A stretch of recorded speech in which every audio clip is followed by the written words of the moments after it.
দেখো এখানে বলেছে the price of petrol increase by 52%, by what percent should it consumption be reduce, the expenditure on it increase by only 14%। তাহলে এইখানে করে তোমাদের একটা জিনিস জানতে হবে যে প্রাইস ইনটু কোয়ান্টিটি, কোয়ান্টিটি মানে হচ্ছে কনজামশন, প্রাইস ইনটু কোয়ান্টিটি সমানই হয়ে যাচ্ছে আমাদের এক্সপেন্ডিচার। দেখো একটা এক্সাম্পল নিয়ে বোঝাই। ধরে নিলাম আমি দুটো আপেল কিনলাম, ঠিক আছে, দুটো আপেল কিনলাম, তাহলে কোয়ান্টিটি কত 2, এবং প্রত্যেকটা আপেলের দাম হচ্ছে 10 টাকা করে, প্রত্যেকটা আপেলের দাম 10 টাকা করে, হ্যাঁ টোটাল আমার এক্সপেন্ডিচার কত হলো 20 টাকা। তো এটাই আমাদের এই অঙ্কটার ক্ষেত্রে জানতে হবে যে প্রাইস ইনটু কোয়ান্টিটি সমান হচ্ছে এক্সপেন্ডিচার, নাহলে অঙ্কটার মধ্যে আমাদের কিছু নাই। এবার চলে যায় অঙ্কের ক্ষেত্রে। দেখো অঙ্কে কি বলেছে যে প্রাইস আমাদের 52%-এর ইনক্রিজ ঘটেছে। তাহলে প্রাইজের কত ইনক্রিজ ঘটেছে, প্রাইজের আমাদের 52%, মানে 100 থেকে প্রাইস কত হয়ে গেছে 152 হয়ে গেছে।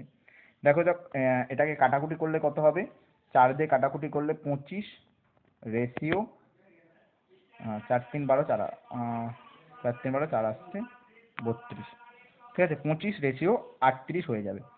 তাহলে এখানে বলছে কনজামশন কত হবে, কনজামশন কত হবে যখন আমাদের এক্সপেন্ডিচার কত বলে দিয়েছে, এক্সপেন্ডিচার আমাদের 14%-এর বৃদ্ধি পাবে। তাহলে এক্সপেন্ডিচার কত হয়ে যাবে, এক্সপেন্ডিচার আমাদের হয়ে যাবে 100 থেকে 114 হয়ে যাবে। এবার আমরা এখানে করে জানি যে প্রাইস ইনটু কনজামশন সমান হচ্ছে এক্সপেন্ডিচার। তাহলে কনজামশন আমরা কি করে বের করব, এক্সপেন্ডিচারকে প্রাইস দিয়ে ভাগ করব। তাহলে এটা হয়ে যাচ্ছে আমাদের প্রাইজের রেশিও। তাহলে যদি 25 দিয়ে এটাকে ভাগ করি তাহলে আমাদের 4 বেরিয়ে যাবে কনজামশন, তাহলে এখানে হয়ে যাবে 4। এবং এটাকে যখন আমরা 38 দিয়ে ভাগ করব আমাদের 3 চলে যাবে, তো এখানে করে কনজামশন কত হয়ে যাবে 3। তাহলে আমরা দেখতে পাচ্ছি কনজামশনের রেশিও কত হয়ে যাচ্ছে 4 থেকে 3 হয়ে যাচ্ছে। না রিডিউস কত হলো, রিডিউস আমি দেখতে পাচ্ছি 1-এ রিডিউস ঘটলো। 1-এ রিডিউস কতর মধ্যে, 1-এ রিডিউস 4-এর মধ্যে, ইন্টু 100%। তাহলে এটাকে আমরা বলতে পারি কত পার্সেন্ট, 25%-এর রিডিউস ঘটলো কনজামশনের ক্ষেত্রে। তাহলে